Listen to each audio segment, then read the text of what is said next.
du produit sur le marché, notamment français. On aura aussi un moment de vérité, vous verrez à la fin, et puis enfin la confrontation publique où vous pourrez poser vos questions directement. Est-ce que tout est clair pour tout le monde? N'hésitez pas en commentaire à mettre directement la plateforme que vous soutenez, on verra comment il ou elle se défendront. Moi, je dis KO premier round pour Slack.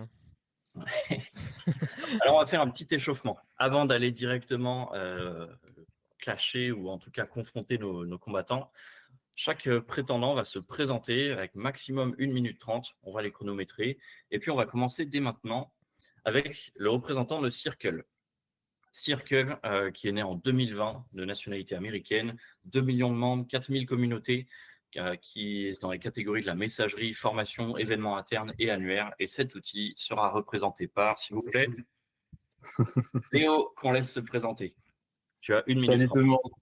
Allez, je prends pas plus. Ah, ça spam des pouces. C'est terrible, c'est terrible. Moi, j'ai fondé depuis quelques mois une agence qui s'appelle Hivelink. C'est la première agence qui est dédiée à la création de communautés et qui est surtout 100% spécialisée sur Circle. On a accompagné plus de 15 communautés déjà, pas loin de 15 000 membres actifs sur la plateforme. Et pourquoi moi j'ai choisi de bosser uniquement sur Circle? Parce que c'est un outil qui est en pleine évolution. Comme l'a dit Clément, il a moins de 5 ans, mais il a une roadmap qui est hyper ambitieuse, une vraie vision produit. C'est un outil qui a été surtout créé exprès pour les communautés. Donc, c'est pas un outil qui est détourné.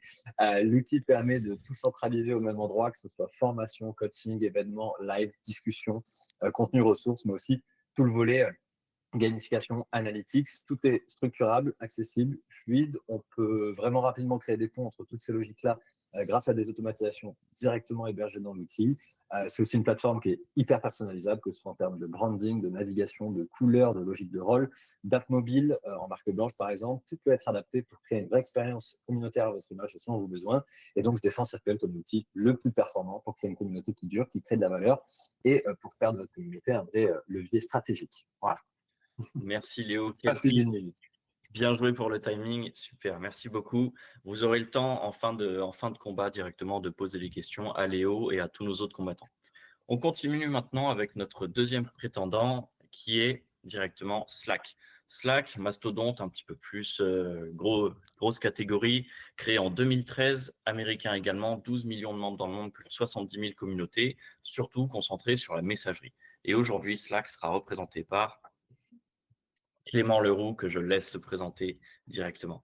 Salut tout le monde, merci Clément. Du coup, moi je suis Clément Leroux, je suis community builder en freelance et passionné depuis maintenant un peu plus de 5 ans par les dynamiques de communauté. Voilà, ma spécialisation, c'est de créer, de designer des expériences communautaires. C'est-à-dire que j'aide les entreprises à créer des réseaux de clients, de prospects, de collaborateurs, etc., qui soient engageants et ensuite de les lier également à leurs objectifs. Comme vous l'avez vu, aujourd'hui, je défends Slack, en fait, tout simplement parce que j'ai accompagné plusieurs projets sur cet outil. Alors moi, je ne suis pas, à la différence peut-être de Léo ou même des autres gars, liés à une plateforme en particulier, mais j'ai accompagné plusieurs communautés assez importantes sur Slack. Parmi celles-ci, je peux mentionner Crème de la Crème avec plus de 20 000 membres, Freelance Care que j'ai lancé de zéro, ou encore le Club des RH avec qui je bosse en ce moment. Voilà, Slack, c'est un outil phare un peu dans le milieu des communautés. On l'a vu exploser depuis 2020, voire avant aux US, avec des grosses communautés françaises. Alors, je recite Crème de la Crème, mais il y a aussi No Code France, CFO Connect, je pense à TechRox, Le Wagon, etc., qui sont des grosses communautés françaises dont je pense que pas mal de gens ont entendu parler ici.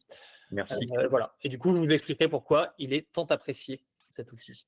Merci Clément. Et puis tu es modeste aussi, ce sont de belles expériences, mais tu es aussi la personne qui nous a réunis à travers Communitips et du coup qui a permis de se rencontrer avec toutes ces différentes plateformes et tous ces community builders. Merci beaucoup. On va passer maintenant à un autre outil et Discord. Discord que vous connaissez tous probablement. Pareil, on peut considérer dans la catégorie des mastodontes, américains également, plus de 150 millions de membres, 19 millions de serveurs et communautés, dans la catégorie messagerie surtout, mais qui commence à se développer notamment sur les événements internes. Et cet outil sera représenté par Louis, qu'on laisse se présenter également. Hello tout le monde. Bon, moi, je vais faire vraiment quelque chose de sobre au niveau de ma présentation. Communitives, comme vous le savez, c'est la communauté de Clément qui nous a permis de tous nous rejoindre, qui est hébergée sur Discord. En effet, c'est quand même important de le noter. Et pour moi, Discord, c'est la plateforme la plus complète actuellement, de par son prix, son accessibilité, sa pénétration de marché, etc., son UI, UX, mais tout, en fait, tous les sujets qu'on va aborder aujourd'hui. J'espère que vous aurez l'occasion, pour ceux qui sont dans le community building, de rejoindre la communauté Community de Clément pour un petit peu découvrir justement Discord et puis même prendre des contacts, etc. Et pour ce qui est de moi, j'ai commencé le community building en début 2024. J'ai bossé avec les Jeux Olympiques, qui est un petit peu mon client phare justement sur l'année 2024. Et cette année, je travaille avec Netcord, qui est une agence spécialisée dans la création de communautés sur Discord. Merci Louis, merci pour le timing. Très bonne présentation. On va continuer directement. Alors, bonne présentation, mais vous êtes plusieurs à me dire et plusieurs à avoir évoqué que selon vous, votre outil est le meilleur sur tous les points. Donc, je pense qu'il y a forcément des abus quelque part, mais on va voir ça avec nos prochains prétendants. Et aujourd'hui, on va présenter notre seul contestant de nationalité française. Donc, Cocorico, bienvenue à Ça Wudo. s'applaudit quand même. Oui, tout à fait.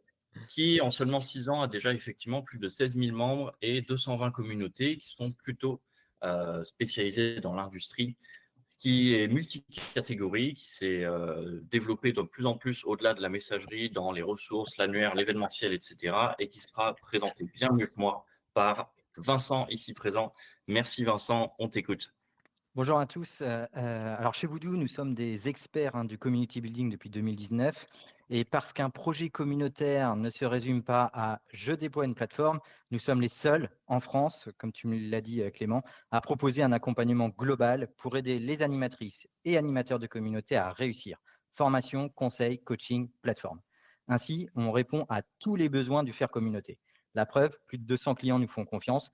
BNP, BPI, UMM, CETIM, Université de Lorraine, Région Hauts-de-France, etc., et de très nombreux réseaux industriels et professionnels. Alors, pourquoi la Voodoo Plateforme est la meilleure? Alors, comme on le répète, il n'y a pas de bonne ou de mauvaise plateforme. Par contre, il y a 3 choses importantes quand on se lance dans un projet communautaire. La première, c'est de travailler dès le départ sa stratégie et son plan d'animation. La deuxième, c'est le community builder pour animer. La troisième, c'est de choisir la plateforme la plus adaptée à son contexte et à sa stratégie. C'est pourquoi la Voodoo Plateforme, c'est la plateforme qui répond le mieux aux besoins des réseaux industriels et professionnels. Elle est hébergée en France, personnalisée, système de mise en relation, événements, tableau de bord, etc. Et pour terminer, notre expertise communautaire est réellement unique. Pourquoi? Parce qu'elle s'est développée grâce à un investissement fort dans la formation de nos collaborateurs, bien évidemment, et 2, des partenariats stratégiques, comme par exemple France Cluster ou le CSI, le collectif Startup Industriel. Bref, pour réussir votre projet communautaire B2B, faites confiance à Voodoo. Merci Vincent. Il était rodé, hein? Merci, oui. Attention, ça met la barre haute. C'est l'expérience. Et puis, oui. Et c'est vrai qu'il y a ce côté intéressant, c'est-à-dire qu'au-delà de l'outil, et je pense que vous allez le comprendre, en fait, ce qui fait une communauté, c'est pas uniquement l'outil. Et d'ailleurs, en fait, ce qui va compter, c'est l'accompagnement, c'est la proposition qu'on propose, et c'est les community builders. Les community builders qui se regroupent et dont c'est un vrai métier finalement, qui est de plus en plus reconnu d'ailleurs. Même le nom de community manager est en train de changer et d'être réattribué. Et effectivement, le fait de proposer de la formation et de l'accompagnement peut permettre de faire une différence. Mais on verra ça. Et puis enfin, je vais faire une présentation un petit peu plus courte. Votre serviteur, donc je m'appelle Clément Godard. Je suis community builder depuis des années. En fait, j'ai toujours fait ça toute ma vie. Pas forcément associé à un outil, mais il se trouve que j'étais plutôt... on m'a appelé pour animer en fait ce clash. Parce que justement, je suis en train de développer un outil qui compte bien agréger tous les autres. Et donc, j'ai bien exploré chacun des outils, j'ai bien vu leurs forces et aussi leurs failles. Et vous allez voir, je ne serai pas tendre dans les questions. Mais ça me permet du coup d'avoir un côté un peu plus objectif et de prendre du recul. Et puis surtout, de voir que chaque plateforme a des avantages et a des spécialités. Et je les aime toutes, en fait. Pour les avoir testées, je les aime toutes. Et donc là, ça va être intéressant de voir quels sont les points à explorer. Et on va passer avec le premier round directement. Le premier round, ce sera, comme annoncé tout à l'heure, sur l'interface. Alors, c'est une partie qui peut sembler assez subjective, c'est vrai, c'est est-ce que ça nous plaît, est-ce que ça nous plaît pas? Mais pourtant, c'est celle qui est la plus importante, parce que c'est celle qui soutient l'engagement, ça facilite le travail des admins, et puis ça donne aussi aux membres envie de revenir. Sauf que malgré ça, je pense qu'il y a quelques critiques qui sont assez objectives. Louis, on va aller droit au but. S'il y a un outil qui a la réputation d'être un peu un gros bazar pour les gamers et dont on ne sait pas comment s'en servir, je pense qu'on pense tous au même. Alors, que répondrais-tu à celles et ceux qui disent que Discord n'a pas une bonne interface? Alors, normalement, j'ai un screen que je t'ai passé Tout à fait. pour répondre à cette question-là. Je pense que c'est vraiment une question d'habitude. Dans le sens où Discord, c'est vraiment, pour moi, ultra intuitif, dans le sens où il y a vraiment 4 colonnes. La colonne de gauche, les serveurs qu'on a rejoints. Donc à la même manière que justement un Slack, un Circle, où c'est juste un icône en haut, mais là on a toute la liste. La colonne de juste après, c'est les salons et les catégories. Donc justement comme Slack et Circle, encore une fois, je connais moins Voodoo, donc j'en parle moins, mais comme Slack et Circle, à la différence que pour Slack, on peut pas faire de catégorie, par exemple. Ou en tout cas, peut-être que je me trompe, mais en tout cas là, on peut trier, etc., comme on veut. On se dépique tout de suite. Et au milieu, on a les messages et à droite, la liste des utilisateurs. Donc pour le coup, il n'y a rien de plus simple. Par contre, je serais curieux de voir dans le chat, je vois une ouverture de Discord égale un Doliprane. Je suis curieux de voir justement bah, où sont un petit peu les problématiques que les gens rencontrent. Mais par contre, Mais je comprends que ce qui peut faire un petit peu peur, c'est bah, dès qu'on commence à avoir beaucoup de serveurs, etc. Et puis sur mobile, c'est peut-être un petit peu moins agréable. Mais voilà. n'hésitez pas, on aura un temps de questions-réponses après où vous pourrez confronter directement les combattants. Merci en tout cas, Louis, pour cette réponse.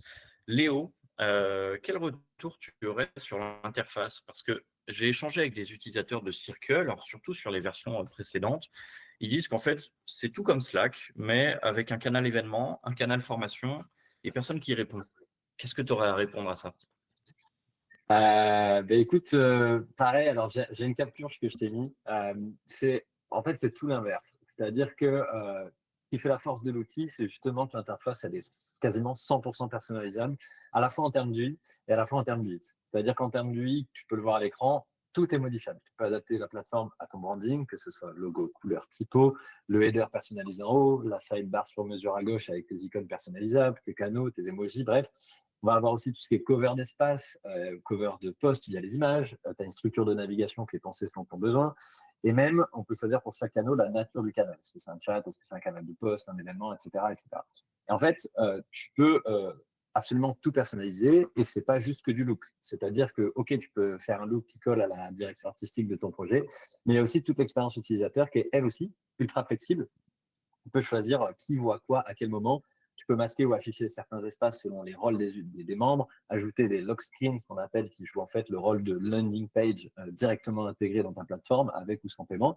Et tu peux même décider de ne montrer qu'un seul canal aux abonnés ou aux ambassadeurs ou qu'un seul aux clients payants, etc.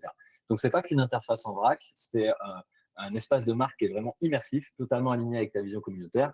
Et ça renforce aussi à fond le sentiment d'appartenance et l'engagement. Et c'est aussi pour ça que les membres s'y sentent bien, parce qu'ils comprennent rapidement où ils sont, pourquoi ils y sont et où cliquer. Donc voilà ce que j'ai à te dire sur l'interface. Merci Léo, c'est bien vendu. Vincent, j'aimerais te poser une question aussi. Ici, on a un peu des mastodontes finalement, et toi, tu es un peu le nouveau contestant. Merci de représenter la France d'ailleurs. Mais par rapport à du Slack, à du Discord, et même avec Messenger et WhatsApp, par exemple, on peut dire qu'ils sont en train un peu de façonner les standards de l'industrie, de ce que les gens apprécient dans le monde entier, en termes de messagerie, du X, etc. Même si on peut avoir des retours parfois négatifs sur certaines plateformes. Comment vous, à votre échelle, vous gérez ça pour faire une plateforme qui soit attractive et finalement assez UX pour les membres et les animateurs? Oui. Alors nous, déjà, on a cette approche globale, déjà online et offline. Et nous, le sujet de l'UX, UI, on le travaille vraiment depuis 3 ans maintenant. On a recruté un designer en interne pour améliorer notre plateforme sur ces sujets-là, donc au niveau de l'équipe produit, bien évidemment, pour à la fois travailler le parcours de l'animateur et le parcours du membre.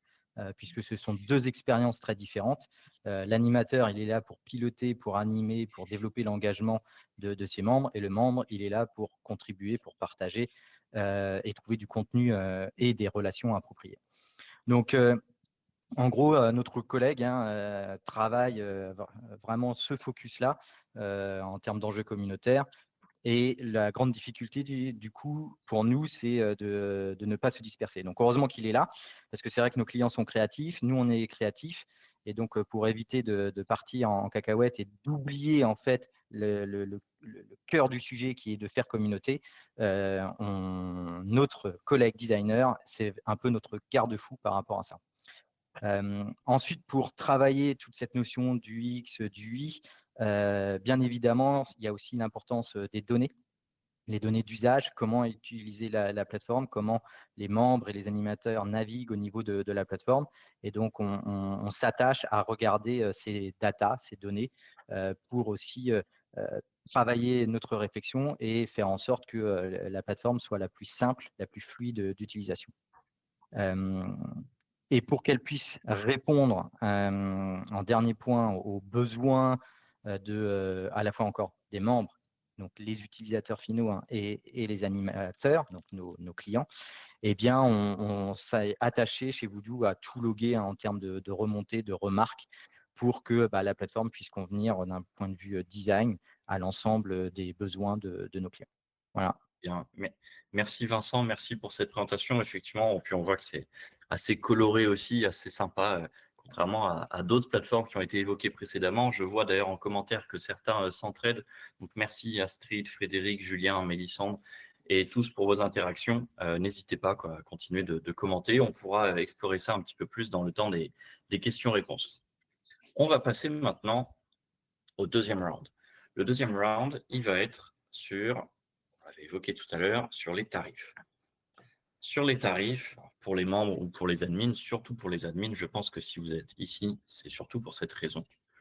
On va parler des choses qui fâchent, et c'est quelque chose qui conditionne parfois le lancement des projets de community building. C'est-à-dire qu'effectivement, il y a de plus en plus d'envie de lancer un projet, de plus en plus d'entreprises se rendent compte qu'il y a une valeur ajoutée. Et d'ailleurs, on a eu un rapport fait par CMX sur l'industrie des communautés qui date de 2024, donc tout récent, qui dit que 79% des gérants et gérantes qui investissent dans une communauté constatent un bénéfice direct sur leur entreprise. Donc en vrai, c'est une super nouvelle. Mais Clément, je crois qu'on a un problème.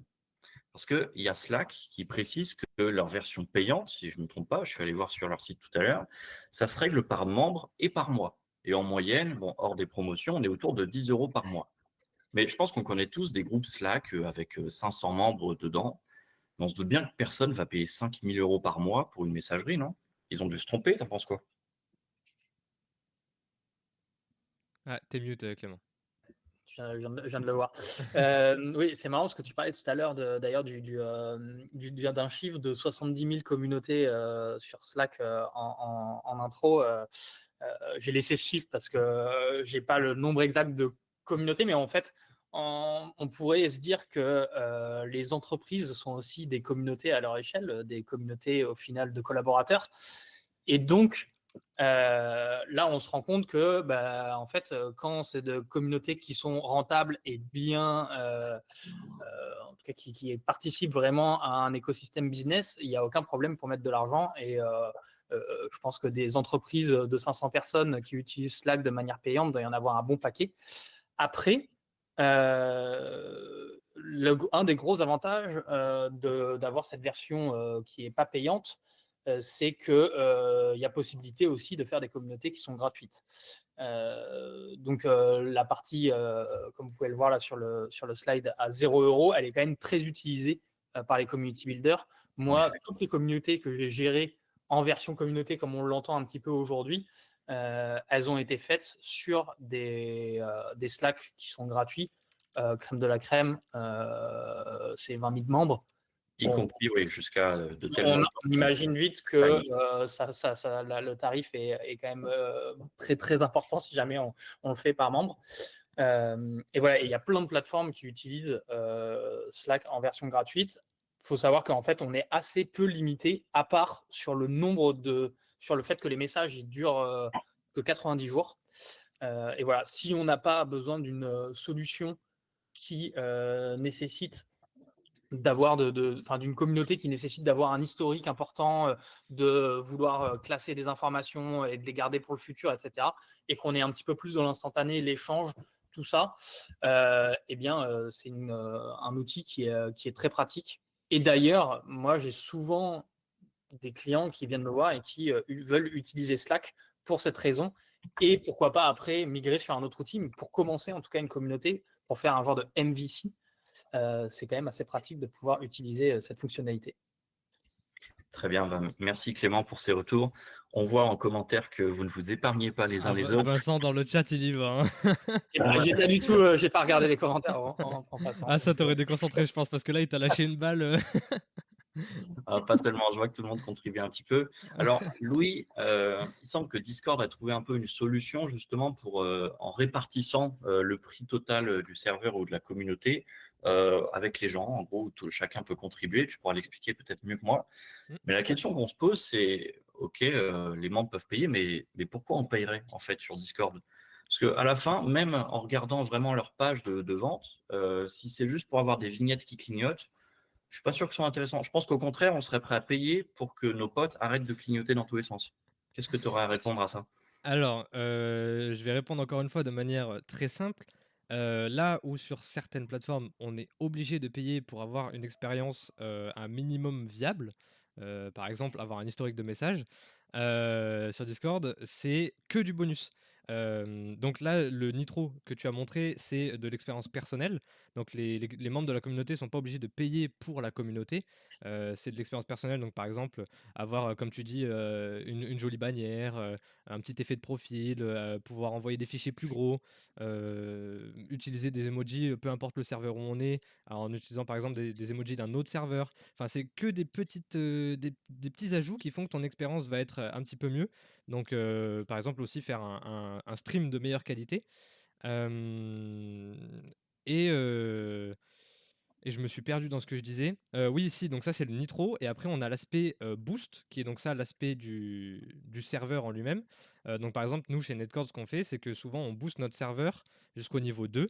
Ce qui fait que par exemple, on peut avoir une bannière pour notre communauté. On peut avoir, justement, comme tu disais, des petits rôles qui brillent. On peut avoir plus de capacité d'envoi de fichiers, etc. Enfin, que des petits perks comme ça, mais qui sont vraiment pas obligatoires pour avoir une bonne expérience de Discord. Et le niveau un petit peu maximum, on va dire, c'est le boost niveau 3, qui coûte à peu près 50 balles par mois, je crois, un truc comme ça, qui fait que tu peux avoir ton lien personnalisé. Là, pour le coup, je donne le point à Circle, même si Circle, c'est payeur de base, mais on peut avoir, du coup, avec un boost niveau 3, par exemple, discord.gg/communitytips, au lieu de HJKT0, voilà. Donc, en gros, pour résumer, Discord, on n'est pas obligé de payer. On peut avoir une expérience tout à fait convenable, voire même bien supérieure à d'autres plateformes gratuitement. Et c'est des petits ajouts comme ça qui peuvent nous permettre de kiffer, quoi. Bon, très bien, très bien. C'est un petit peu le Fortnite des plateformes communautaires d'une certaine façon. C'est ça. On vient du Et, gaming, hein. et Vincent, en regardant, on voit que vous faites le choix de faire une tarification qui est plutôt par membre, par taille de communauté.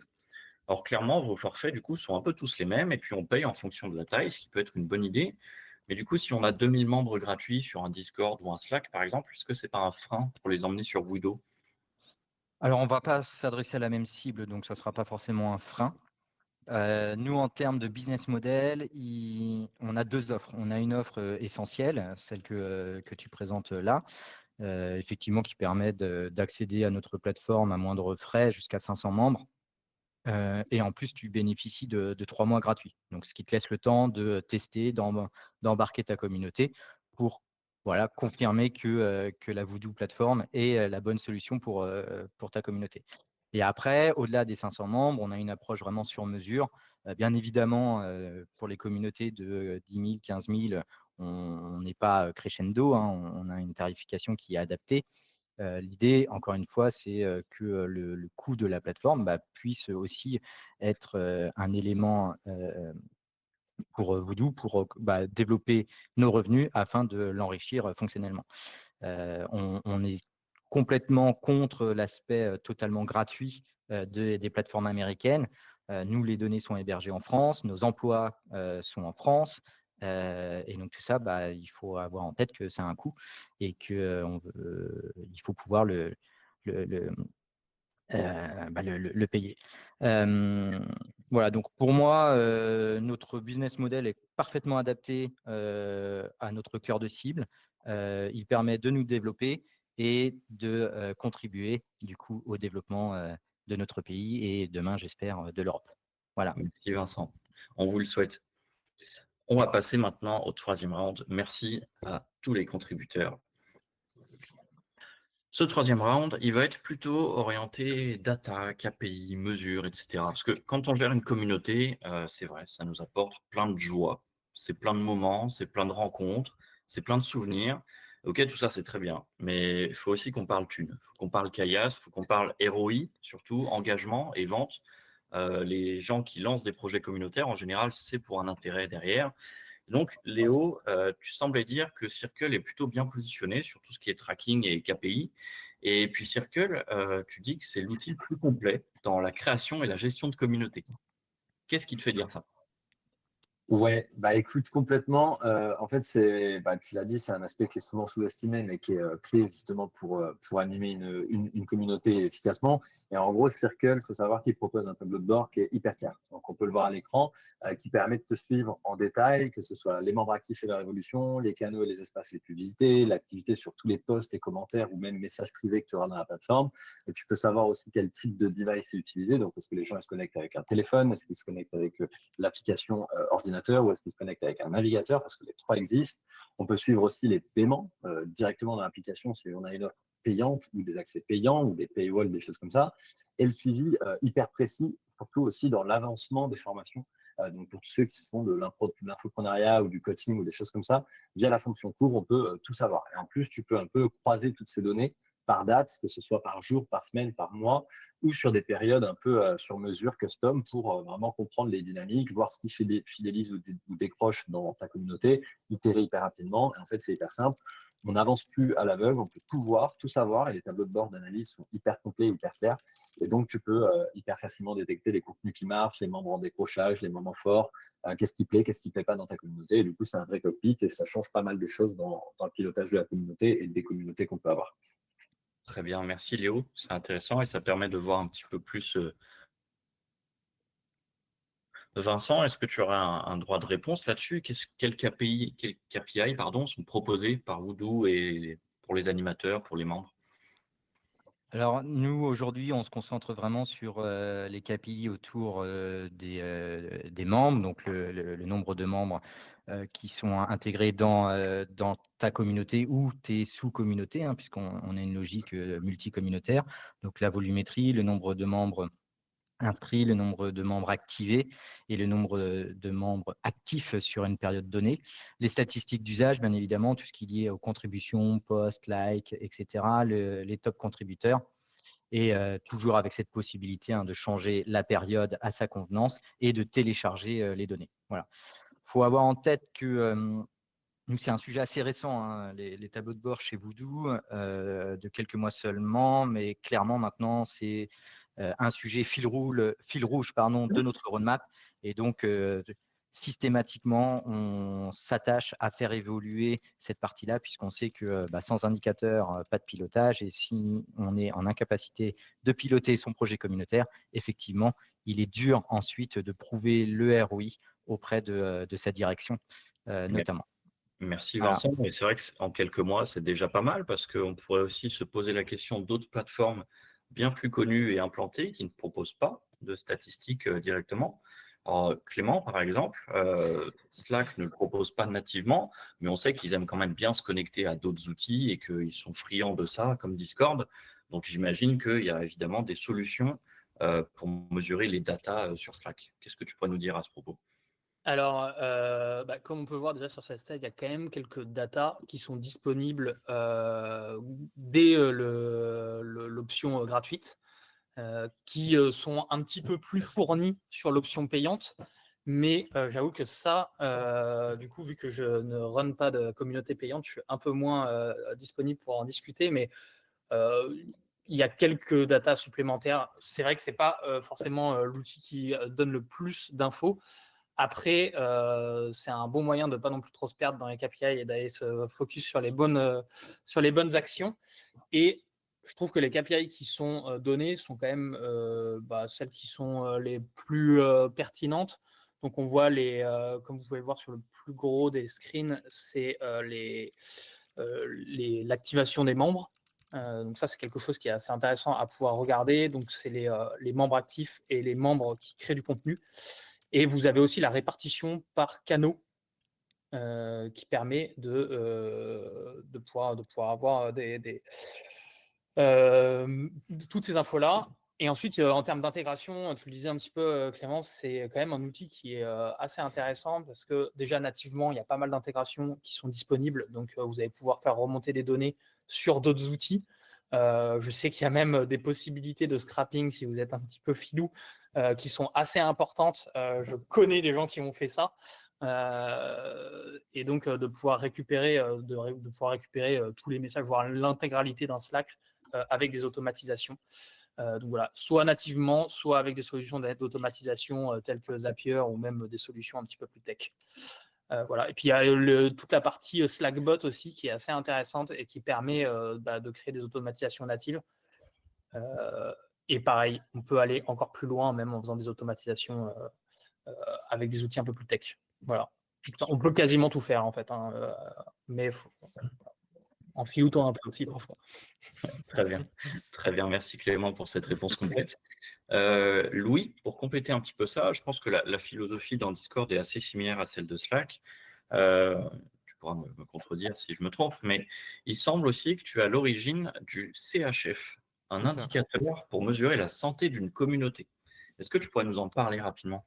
C'est ça. Bon, ça fait peut-être un petit peu barbare de voir la formule comme ça directement, mais je vais avoir besoin de votre attention parce que là, je vais vous faire un 3 en 1. Sur Discord, on a la même problématique que sur Slack, par exemple, en partant du principe que les datas par rapport à ce que propose Circle, par exemple, sont vraiment pas ouf dans l'analyse de data directement dans Discord. Premier point. Deuxième point, ce qui est incroyable avec Discord, c'est qu'on peut vraiment mettre toutes les intégrations qu'on veut, que ce soit des bots préexistants ou coder nous-mêmes nos propres bots avec des API, etc. Vraiment 100% personnalisables, donc on peut faire tout ce qu'on veut.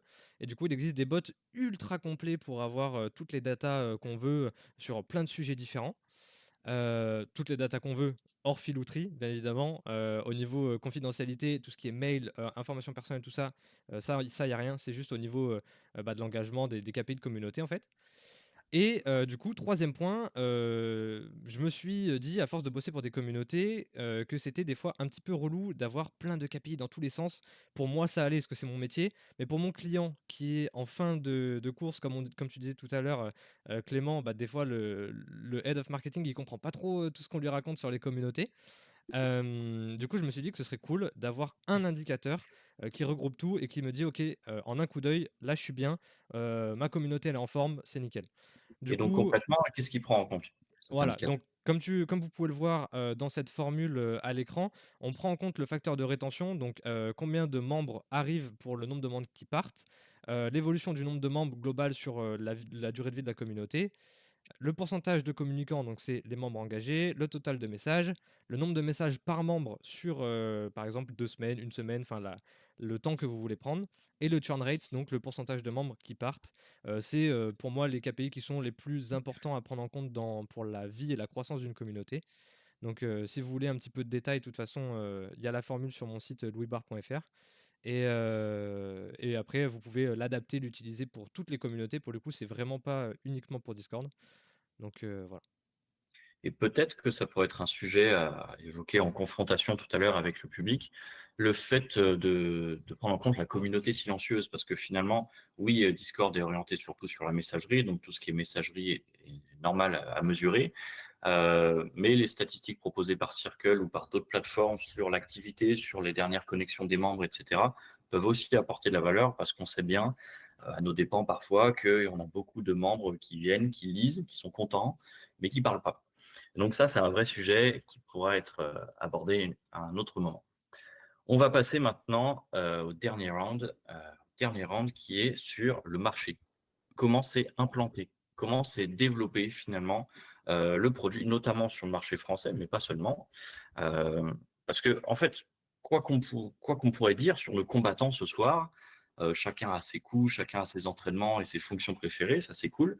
Mais ce qui porte les plateformes, c'est vous, c'est le public.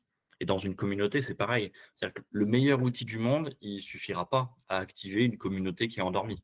Et puis à l'inverse, une communauté hyper engagée, elle pourrait soulever des montagnes, même sur un Meetup ou un WhatsApp. Donc Clément, concrètement, comment on fait pour intégrer une communauté dans le quotidien des membres? Clément qui est mute encore. C'est mieux Clément. T'es toujours mute. Est-ce qu'on peut te mute, nous? Non, on peut pas. Ok, c'est désolé, bon. c'est pour ça. Je reçois avec les notifs, je voulais pas que ça fasse de bruit et du coup j'oublie à chaque fois de T'inquiète. me mute. Je vous ai mis là, pour le coup, plein de petits screens de choses qui fonctionnent bien sur les communautés, comme quoi, en tout cas, on a au moins une preuve ici que Slack, ça fonctionne bien pour gérer en tout cas pour avoir une communauté engagée. Parce que on voit pas tous les screens, mais alors moi les communautés que je gère, il y a vraiment beaucoup de messages qui s'y passent.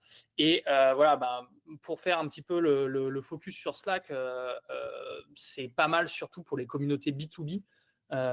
Et je pense que vous l'avez déjà compris pourquoi, parce que c'est un outil qui est déjà utilisé par beaucoup de pros. Et du coup, ça nécessite, ça permet un onboarding à l'outil qui est assez facile, très facile, et une forte rétention. Parce que notamment, il y a aussi cette partie de vous avez l'app qui est allumée à longueur de temps sur votre ordinateur. Et derrière, en fait, si vous voyez que vous avez une communauté Slack sur laquelle il y a un message qui apparaît, vous voyez une notif qui apparaît, pendant votre pause, vous allez regarder ça. Et vous n'avez pas besoin d'habituer vos membres à aller allumer votre app ou aller ouvrir un nouvel onglet avec votre communauté qui est dessus. Donc ça, c'est vrai que moi, ça permet un engagement assez important sur les communautés. Voilà, en plus, ils ont une app desktop et mobile, donc ça, c'est assez pratique. Ça permet en fait de ne pas avoir besoin d'un outil supplémentaire.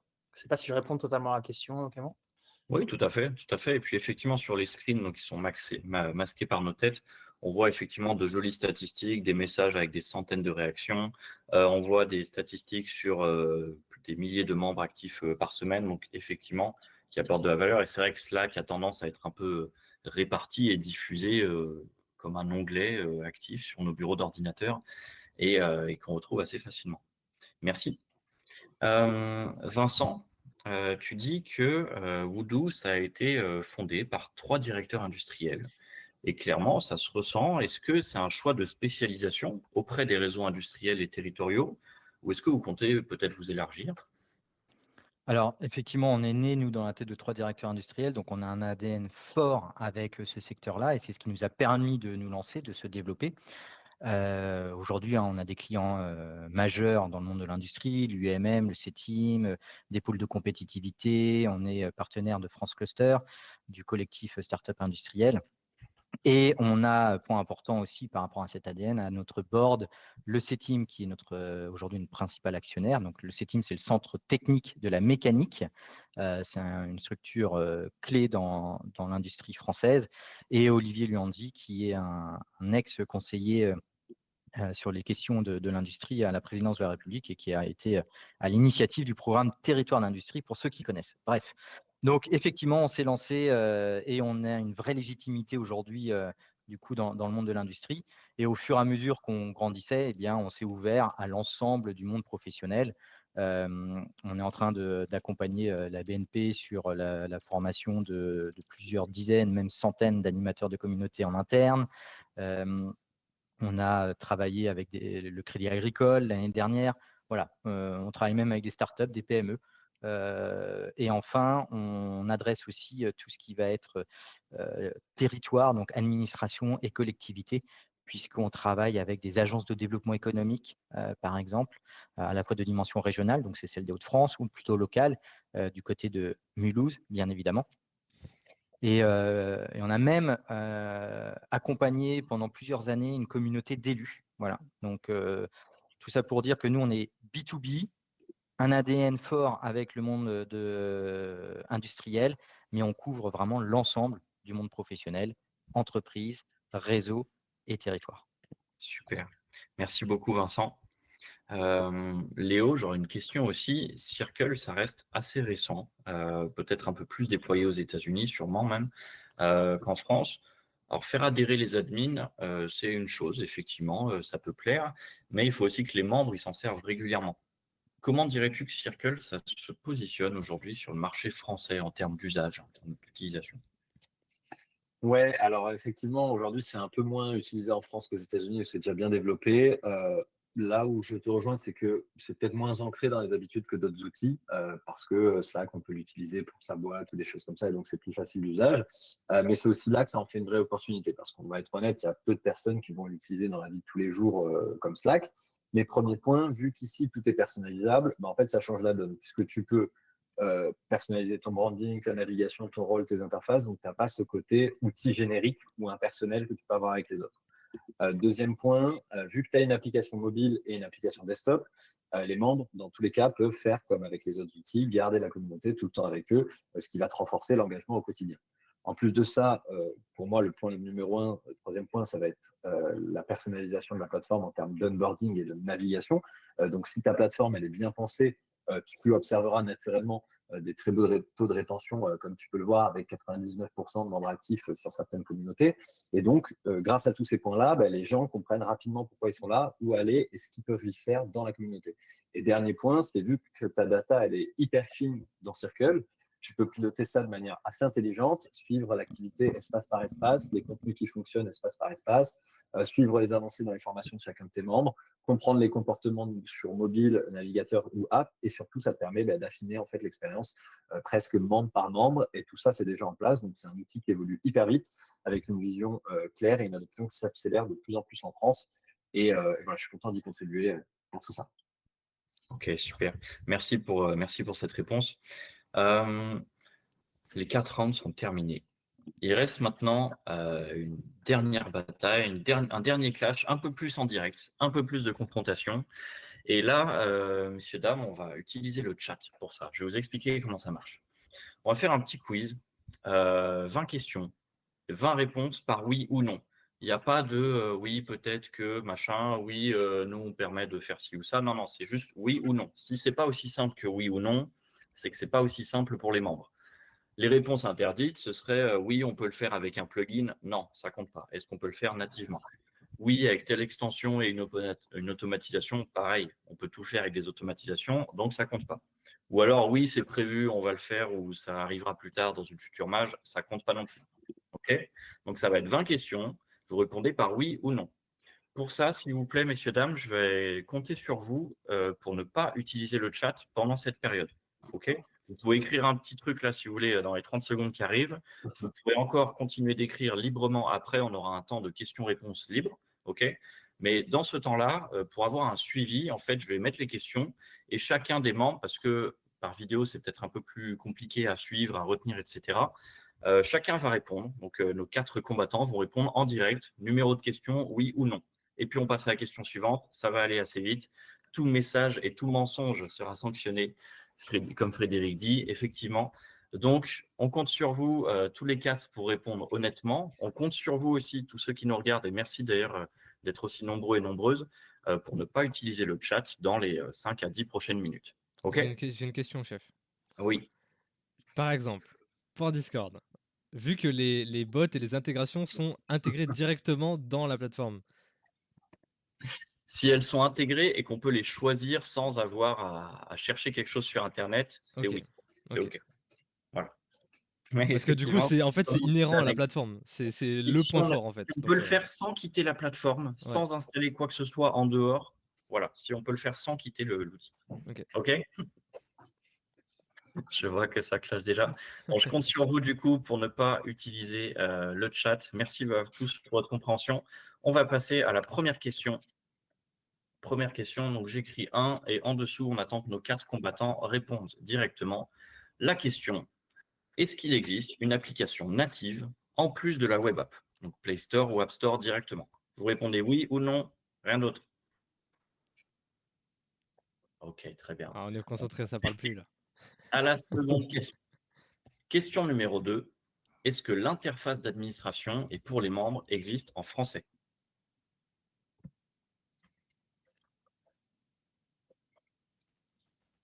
Ça met le bien en majuscule. Ça prend pour moi. 3. Merci. Est-ce que la plateforme gère les événements internes?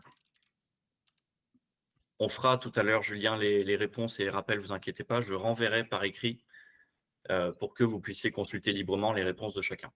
Donc, on a tous répondu à la question 3. Est-ce que la plateforme gère les événements internes? Louis, Vincent, Clément, Léo. Très bien, merci. Question numéro 4. Est-ce que je peux voir la page d'accueil et les infos du groupe avant de le rejoindre, avant de rejoindre le serveur ou la communauté sur la plateforme? On attend une réponse de Circle. Oh là là, Vincent qui marque un gros point là. J'ai hésité. Oui. Question 5. Est-ce que l'on peut participer à un événement sur la plateforme sans créer de compte?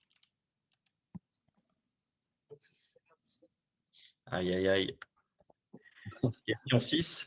Les termes sont dits sur la question 5. Question 6. Est-ce que l'on peut créer un fil de réponse à un message dans le chat ou sur un forum? Je vais faire le pouce aussi. C'est oui. C'est oui pour tout le monde. Bien joué. Ça compense avec la précédente. Question 7.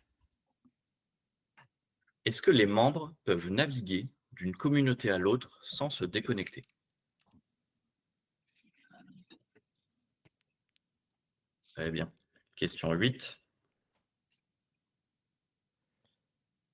Ouais. La plateforme propose-t-elle un système de mise en relation entre C'est-à-dire, membres? genre des DM? Un Non, je système pense pas. de mise en relation, Je pense pas qu'il parle de DM. plutôt du matching, après qui peut aller Ouais. en DM. Si ça semble complexe, la réponse est sûrement non. Une sorte de Tinder communautaire. Bah, c'est juste que personne s'en sert, mais Question 9. Est-ce que l'on peut gérer des sous-groupes de membres sur la plateforme?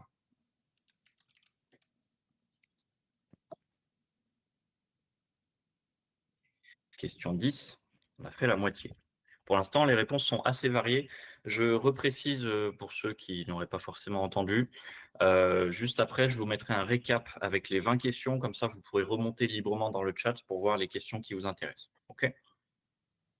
Question 10. Est-ce que les adhésions et paiements des membres sont gérés dans la plateforme? j'ai le droit à un demi-point là-dessus. Parce que oui, mais pas dans tous les pays en fait. OK, ça, allez, c'est validé. C'est validé. Question 11. Est-ce que les renouvellements des membres sont gérés par la plateforme?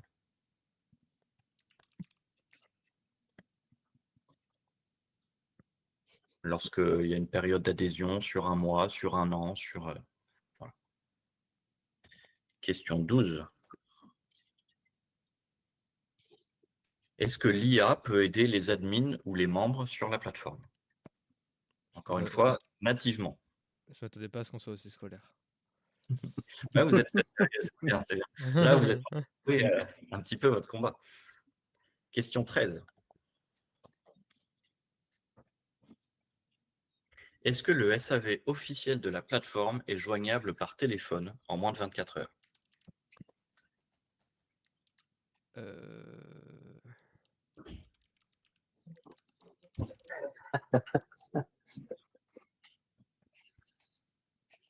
Question 14. Est-ce que la plateforme propose une offre gratuite? Alors, répondez maintenant. Honnêtement, je crois que tout le monde s'en sort pour celle-ci. Ah, Ça va. on a une petite faute. Question 15. Uniquement oui ou non, Vincent. Mais je comprends l'envie de compléter. Question 15. Est-ce que la plateforme propose un espace document ou bibliothèque qui est indépendant des messages?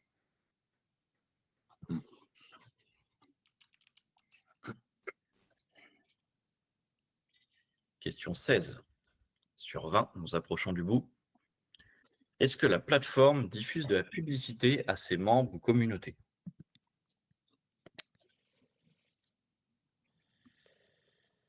La tête de Louis. Ouais, mais en fait, c'est parce que Discord, on n'est pas oui ou non, tu vois. On sait qu'il y a certains changements en ce moment, oui. Bah en fait, tu peux choisir de les afficher ou non, c'est ça. Donc oui et non en fait. Allez, acceptez pour cette fois. Tu choisis quoi. Ne prennent plus. Question 17. Si l'écran veut bien charger, la plateforme peut-elle être en marque blanche et pas seulement personnalisée avec des canaux? Marque blanche. Merci. Question D'ailleurs, 18. je te coupe rapidement. Merci à tout le monde de respecter le fait de ne pas envoyer de message, c'est incroyable. Ouais, merci. Bien joué tout le monde. On dirait qu'ils sont tous partis d'ailleurs. Ils sont bien là. Ne dites Question pas on est là. 18. Est-ce que la plateforme propose une vue d'ensemble qui permet de voir l'essentiel lorsqu'on se connecte ou qu'on arrive? Oui.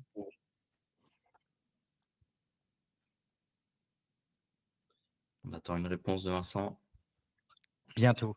Question 19. Merci d'avoir joué le jeu du coup. Question 19, avant-dernière question. Est-ce que les profils des membres ont plus qu'une photo, un nom et un pseudo?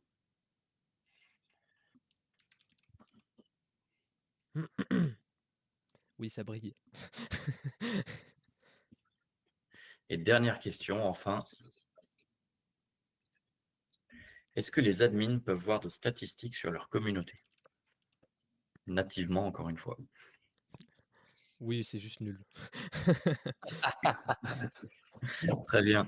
Bon, bien joué à tous. Alors, pour tout le monde, juste avant de commencer à réécrire, je vais copier-coller directement la liste des 20 questions dans le chat. Comme ça, vous allez pouvoir librement remonter l'historique et consulter les réponses. Voilà, s'il y a un sujet qui vous intéresse. Alors, il faut que je le fasse en plusieurs fois. Parce que... On peut même faire d'une pierre deux coups. Ça pourrait peut-être être posté sur LinkedIn, sur un de nos LinkedIn, et puis sur le Discord Community de Clément, puis peut-être même dans une newsletter s'il y en a d'entre vous qui en font. Plusieurs formats sont possibles. On va Voilà. d'ailleurs passer au moment d'échange, questions-réponses, confrontation publique. Donc, vos suggestions seront les bienvenues. Je voulais juste attendre, s'il vous plaît, que je finisse de partager les questions. Comme ça, ceux qui ont leur préférence, ceux peut-être qui veulent y aller ou qui veulent juste vérifier, qui n'ont pas forcément de questions, pourront du coup être plus indépendants. Hop. Je vous propose, juste après les questions, là, qu'on envoie aussi nos liens de LinkedIn si les gens veulent retrouver du coup les questions dans un format plus complet. Tout à fait. Allez, il en reste Il y a 5. Communitips et il y a aussi le Voodoo Club, voilà, qui est aussi un club dédié au community builder. J'ai mis mon lien, Vincent, donc mets le tien. Hein, d'accord. Envoyons nos liens, les amis. J'avais pas vu. Alors, je ne vais pas pouvoir chercher le lien directement là avec le partage, mais... Ouais, tu veux que je mette le tien? Attends. De toute façon, il n'y a plus le partage d'affiché si tu veux. Mais sinon, non, c'est bon. Clément Godard.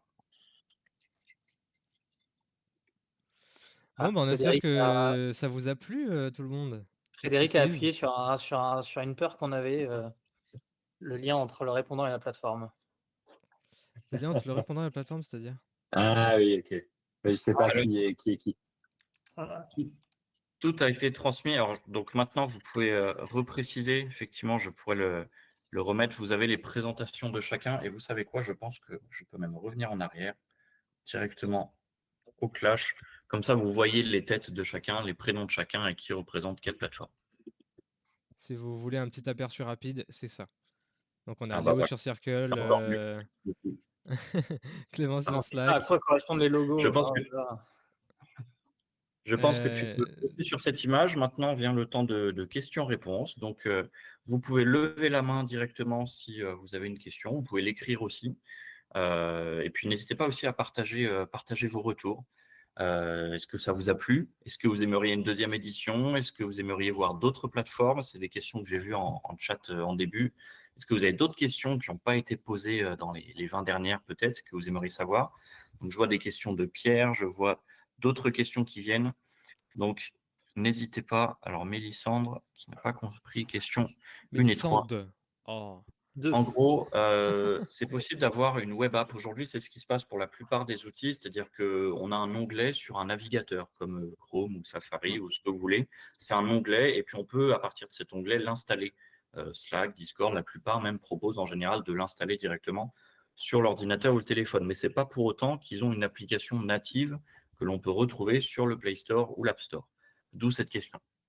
Et puis, troisième question, c'était est-ce que la plateforme gère des événements? Alors, j'aurais pu aussi poser la question sur est-ce qu'il y a une billetterie, est-ce qu'on gère les événements à l'externe, mais pour connaître ces outils, je sais que pour la plupart, c'est souvent pas forcément le cas, mais déjà, est-ce qu'au moins, il y a une fonction événementielle qui est proposée?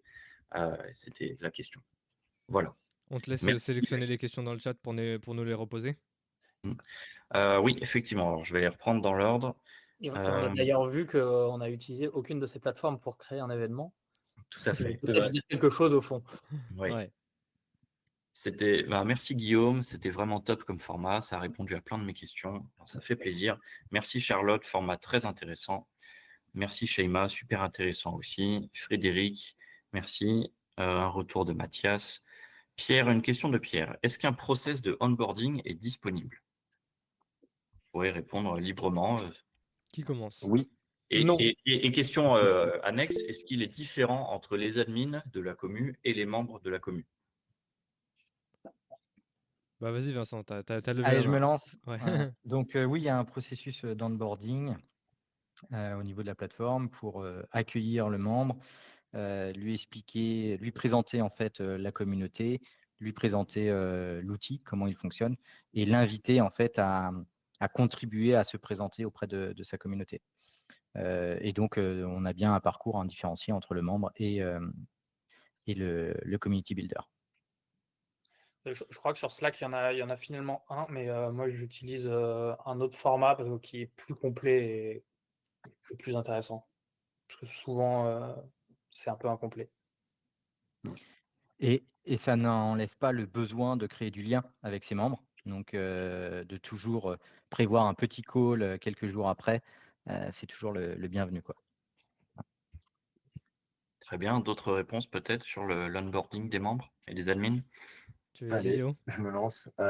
Oui et oui, les deux sont personnalisables. Les deux, on peut faire un peu ce qu'on veut. On peut réfléchir, on peut décider des actions à mettre en automatisation pour les membres. On peut personnaliser l'onboarding de la manière dont on veut. Donc, ouais. Et puis, c'est différencié entre les admins et les membres. On peut gérer différents liens d'invitation possibles pour les deux. C'est faisable.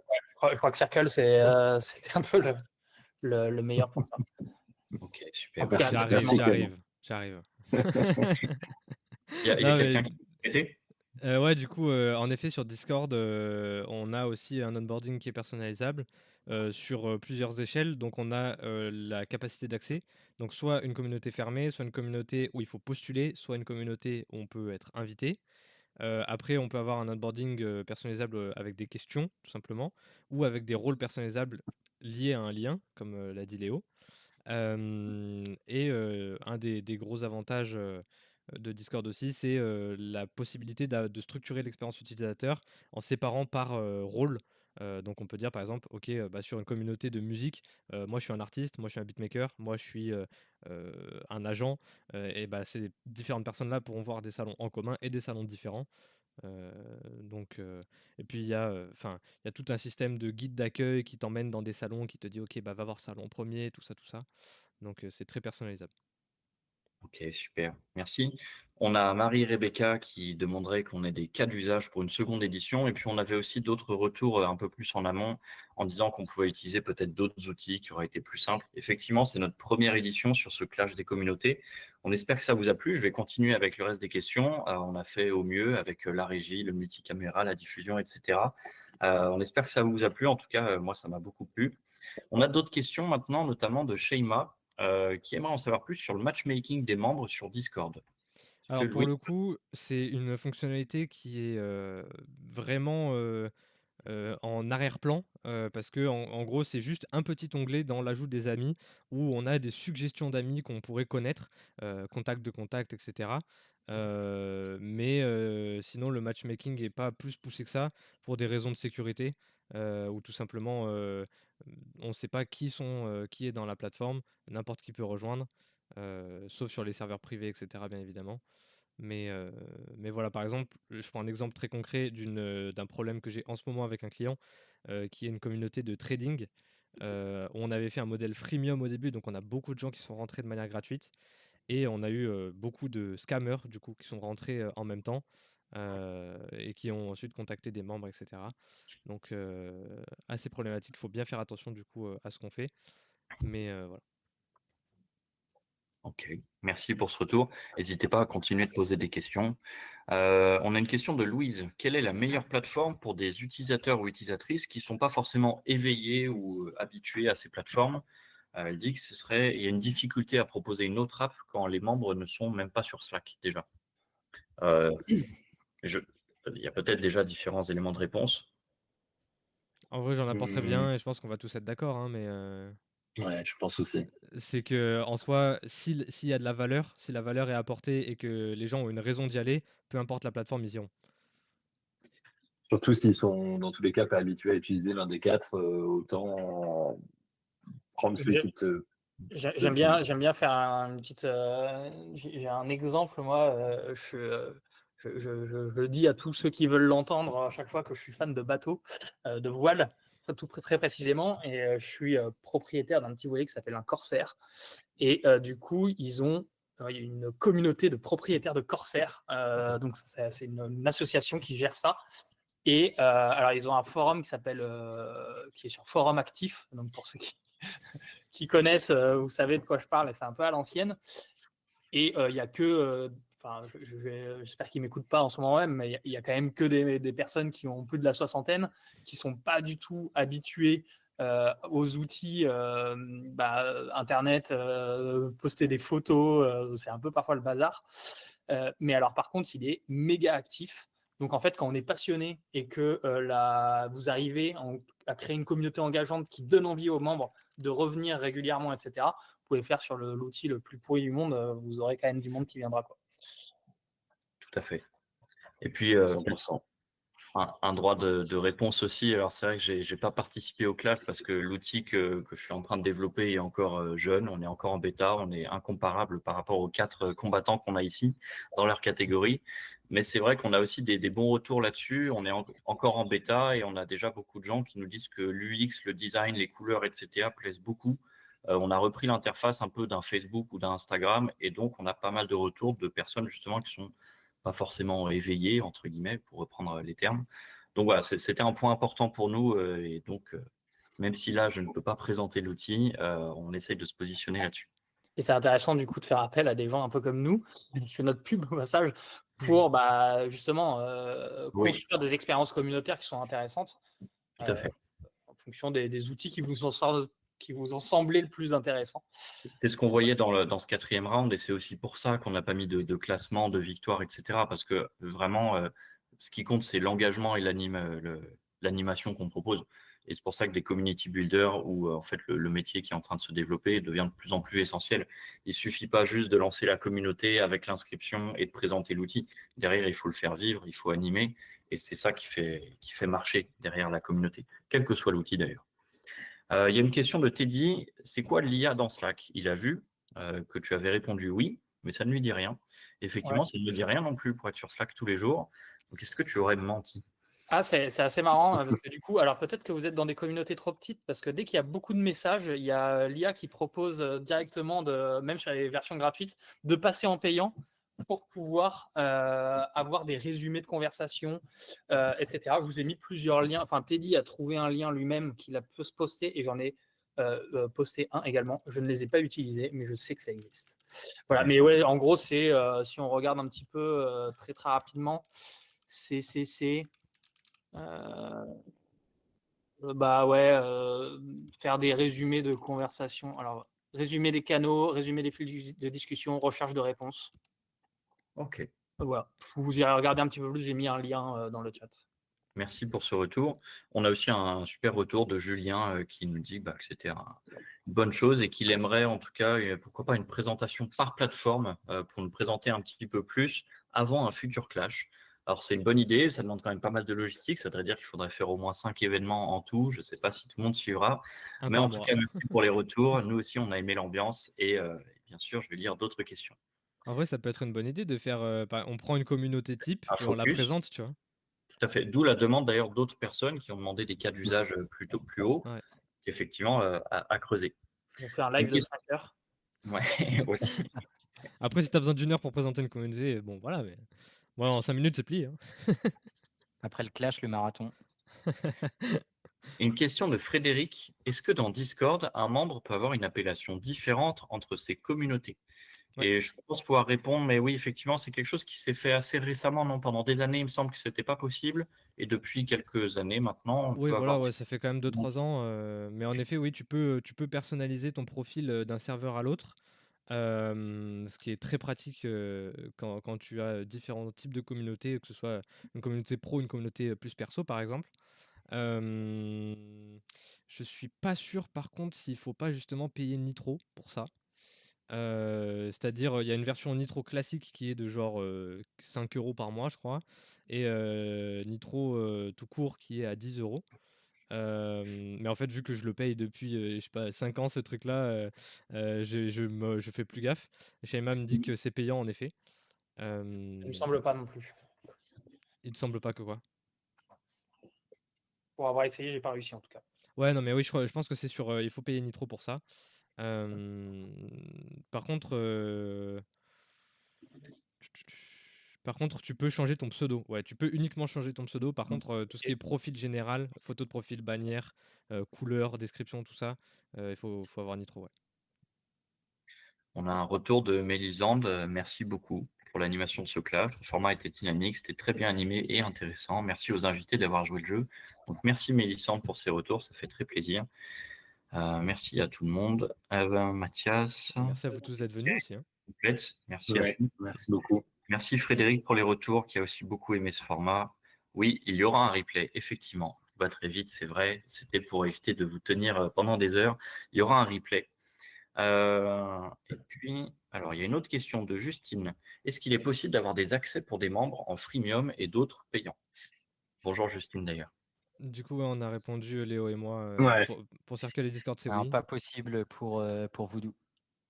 Et Slack et Voodoo, sinon. Ok. Et ok, très bien. On sait tous que D'autres le choses à clash aurait pu être hébergé sur Discord, mais pas ailleurs. T'as ramené ton fan club, toi. Même pas, même pas. Il y a une réflexion de Frédéric aussi sur ce qu'il faut faire dans l'ordre. Ce n'est pas vraiment une question, mais c'est vrai que c'est quelque chose d'assez intéressant. Une communauté, elle doit aussi être vivante indépendamment de l'outil. Et donc, de savoir qu'est-ce qu'on fait dans quel ordre, ce n'est pas forcément la question de l'ordre, mais de se dire, la communauté, elle doit déjà être humaine, c'est déjà des gens qui se regroupent. Et puis ensuite, ils se retrouvent sur Internet. Enfin, je dis Internet, vous avez compris. Je commence à être sur les internets. sur les Internets, voilà. Vous avez peut-être quelque chose à répondre à ça? Tu peux répéter la question? Complètement. Le sujet, c'est d'abord penser global, penser sa communauté, et ensuite, comme on l'a évoqué tous ici, c'est l'outil viendra en second ou après. En tout cas, c'est pas ça le plus important. Le plus important, c'est vraiment penser sa communauté, les liens avec ses membres, de la faire vivre, de l'animer, de la piloter, et ensuite éventuellement de l'outiller. Il y a beaucoup de communautés qui vivent sans outils numériques. Tout à fait. Et moi, j'avais une réponse. Alors, j'ai pas très bien suivi la question, mais je crois que je la devine par rapport à la réponse de Vincent. Mais en gros, pour avoir une communauté engagée, moi, juste avant l'outil, généralement, ce sur quoi je me focus, c'est la valeur apportée aux membres. Ça veut dire que, en fait, une communauté, c'est du temps de personnes qui viennent, comme vous, là, tout de suite, vous prenez du temps pour venir ici, pour écouter ce qu'on a à dire. En fait, si vous le faites, c'est parce que en fait, on vous propose quelque chose qui vous a intéressé. Donc, quand on fait une communauté, la première chose à penser, c'est comment est-ce que vous pouvez intéresser vos membres avec des projets qui vont les passionner et qui vont leur donner envie de revenir. Il faut savoir que vous êtes, en créateurs de communauté, on est en concurrence avec Netflix, les réseaux sociaux, Instagram, TikTok. Donc, pour que les gens ils viennent chez nous plutôt que là-bas, et ben, en fait, il faut trouver ce qui intéresse les membres. Et ça, généralement, ça nécessite d'avoir une certaine réflexion, d'aller s'intéresser à ses membres et puis ensuite de mettre les choses en place en étant un peu créatif. Et je Comme on fait aujourd'hui. compléterais même ce que tu viens de dire pour vendre un petit peu notre métier. C'est justement le fait qu'on s'intéresse à fond à l'utilisateur final et à ce qu'il aime, à ce qu'il a envie d'avoir, à cette dynamique de rencontrer des gens, etc. Comme disait Fanny, humain first. Que c'est pour ça qu'on tend de plus en plus vers cette création de communauté et qu'on s'éloigne, ou alors qu'en tout cas ça collabore avec les réseaux sociaux classiques. Parce qu'en fait, on a besoin de ce contact-là et d'avoir des expériences bien plus enrichissantes que juste voir un post de Décathlon qui nous fait rire sur Internet, quoi. Bon, merci pour ces retours. On a une remarque aussi demandant où sont les femmes ici. Alors, c'est un hasard. On sait qu'il y a plein de représentantes et community builders qui sont autour de nous. On a échangé avec eux. C'est vrai qu'on s'était posé la question avant d'être 5 gars représentés. Donc, ça demandera appel à un deuxième round. Effectivement, là, c'était juste, voilà, il n'y avait pas d'intention. C'était juste le fait du hasard du calendrier. Mais avec plaisir, effectivement, d'une seconde édition avec des représentations plus variées. Merci pour vos retours. Merci, Louise, pour les retours. Ravi que ce soit intéressant. Je vois que tu as hâte d'assister au round 2. Ok, après, il y a des retours. Est-ce qu'il y a d'autres questions? On a un peu fait aussi ce crew au feeling un petit peu. On ne pensait pas que ça allait aussi bien marcher. Ouais, c'est à l'affinité. Au début, quand on en a discuté, on a un peu fait ça derrière en rigolant un petit peu entre nous. Et du coup. À force de se tirer des balles en commentaire LinkedIn. Je vois qu'on a répondu à toutes les questions. Si ce n'est pas le cas, n'hésitez pas à la reposer ou à en poser d'autres encore. De toute façon, je crois qu'on a quand même bien explosé le compteur en termes d'horaire par rapport à ce qu'on s'était dit à l'origine. À moins qu'il y ait vraiment une question qui arrive là, peut-être que de toute façon, on a donné nos contacts. Je pense qu'on est tous assez facilement disponibles et que si jamais il y a des questions supplémentaires ou des focus un petit peu plus supplémentaires qui doivent être faits. On est là. Ouais, voilà, exactement. Merci, Vincent. N'hésitez pas, avant de fermer la fenêtre, à remonter le chat pour retrouver les informations que vous voulez. On peut peut-être en clôture repartager nos coordonnées chacun, comme ça vous avez le lien directement.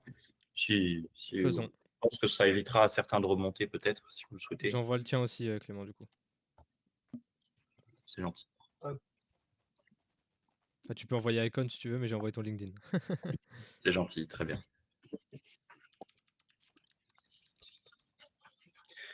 Voilà, merci tout le monde pour votre participation. Merci d'avoir été nombreux, pour vos interactions, pour vos petites piques aussi aux commentaires qui nous ont bien fait rire.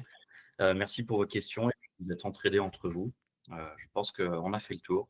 Merci à tous les 4. Merci à Louis. Merci à toi. Merci Clément pour l'organisation, l'animation. Un résumé des réponses des plateformes par question serait top. Très bien. Je crois qu'il y a un enregistrement Gemini ou un truc comme ça. Peut-être que ça peut être intéressant d'avoir le. Je vous le partagerai pour que vous puissiez le repartager ensuite à vos communautés respectives. Ok. Dès que c'est prêt, je vous envoie tout ça. À nos audiences respectives ou à nos communautés respectives? Ça, je vous laisse voir. Je sais pas. Bonne journée, Sheima. Bonne journée, Charlotte. Bonne journée, tout le monde. Allez, bonne journée à tous. Bonne journée. Vous ouvrez toutes les infos. Salut. Merci beaucoup. Merci.